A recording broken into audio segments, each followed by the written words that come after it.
அதை நயினார் வந்து ஒரு நல்ல மனிதர் போன்ற ஒரு தோற்றத்தை காட்டிகிட்டு இருந்தார். இப்போ தான் வந்து அவருடைய உண்மை முகம் தெரிய வருது. நான் அவருக்கு ஒரு அன்பான வேண்டுகோள் விடுக்கின்றேன். நம்ம சொல்லுவோம், நீ ஒரு விரலை முன்னால் குற்றஞ்சா கட்டும்போது மீதி விரல் அத்தனை என்ன பார்த்து கொண்டிருக்கிறது.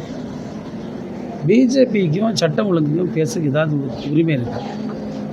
இன்றைக்கு வட இந்தியாவில் சட்ட ஒழுங்கு எவ்வளவு சீரழித்து சின்னாபின்னமாக இருக்கிறாங்க.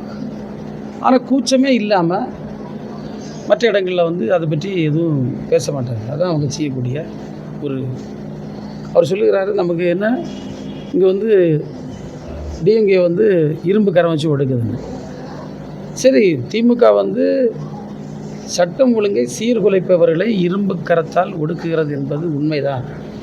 மக்களை பாதுகாக்க அப்படி தான் இருக்கணும் ஒரு அரசு. ஆனால் உங்களை மாதிரி இடி, ஐடி, சிபிஐன்னு எதிர்கட்சிகளை பழிவாங்க மட்டும் அரசு இயந்திரங்களை பயன்படுத்துகின்ற தவறான செயலை இந்த அரசு செய்யவில்லை என்பது அவருக்கும் தெரியும், எல்லாருக்கும் தெரியும். செய்திகளை உடனுக்குடன் தெரிந்து கொள்ள கீழ்கண்ட கேபிள் மற்றும் டிடிஹெச் நெட்வொர்க்குகளில் எம்நாடு செய்தி தொலைக்காட்சியை காணுங்கள். பாதகம் செய்பவரை கண்டால் நாம் பயம் கொள்ளலாகாது பாப்பா. மோதி மிதித்து விடு பாப்பா, அவர் முகத்தில் உமிழ்ந்து விடு பாப்பா. அண்மை செய்திகளை உடனுக்குடன் தெரிந்து கொள்ள இணைந்திருங்கள் எம்நாடு தொலைக்காட்சியுடன்.